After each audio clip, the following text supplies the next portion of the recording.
नमस्कार, श्री स्वामी समर्थ। आज आपण या व्हिडिओमध्ये पिरियड्स मध्ये घ्यायची काळजी याच्या विषयावर हा व्हिडिओ बनवतोय। सध्याची लाईफस्टाईल ही फार बदलत चाललेली आहे, त्याचा आपल्या जीवनावर खूप परिणाम होत चाललेला आहे। बदलची लाईफस्टाईल आणि राहणीमानाच्या पद्धती याच्या बरोबरच आपल्या आरोग्यावर सुद्धा त्याचा परिणाम होत चाललेला आहे। मानसिक ताण तणाव पण फार वाढलेला आहे। महिलांना घरातील कामाबरोबरच ऑफिस मधील कामे सुद्धा भरपूर करावी लागतात, त्यामुळे त्यांची भरपूर धावपळ होते, त्यांना भरपूर त्रासही होतो आणि आरोग्याच्याकडे भरपूर हेळसांड पण होते। तर अशा वेळी त्यांना पिरियड्स मध्ये पण स्वतःकडे लक्ष देण्यासाठी फार मोठी प्रॉब्लेम्स क्रिएट होतात।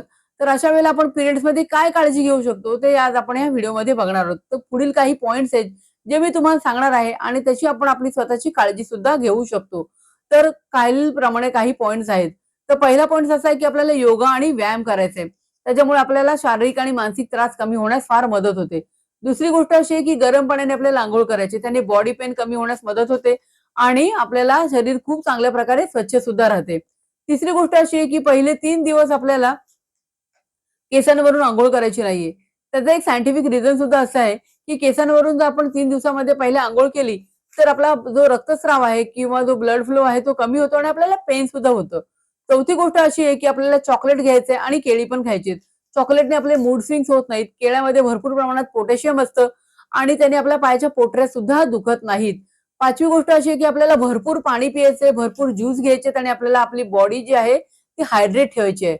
सहावी गोष्ट अशी आहे की आपल्याला आल्याचा चहा प्यायचा आहे। आल्याचा चहा प्यायल्याने आपल्याला आपला कंटाळा निघून जातो, थकवा निघून जातो। सातवी गोष्ट अशी आहे की आपल्याला म्युझिक ऐकायची आहेत, गाणी ऐकायची आहेत आणि आपला जो मूड आहे जो आपल्याला चांगल्या प्रकारे मेंटेन ठेवायचा आहे।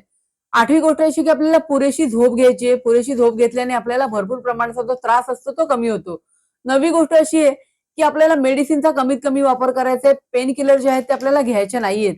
आणि लास्टची आणि शेवटची गोष्ट अशी आहे की आपल्याला ना आपले जे पॅड्स असतात ते दर 4 ते 5 तासांनी चेंज करत राहायचे। त्याच्यामुळे रॅशेस आणि होणारी जी इचिंग, खाज वगैरे असते किंवा कुठल्याही प्रकारचे जे त्रास असतात ते कमी होतात।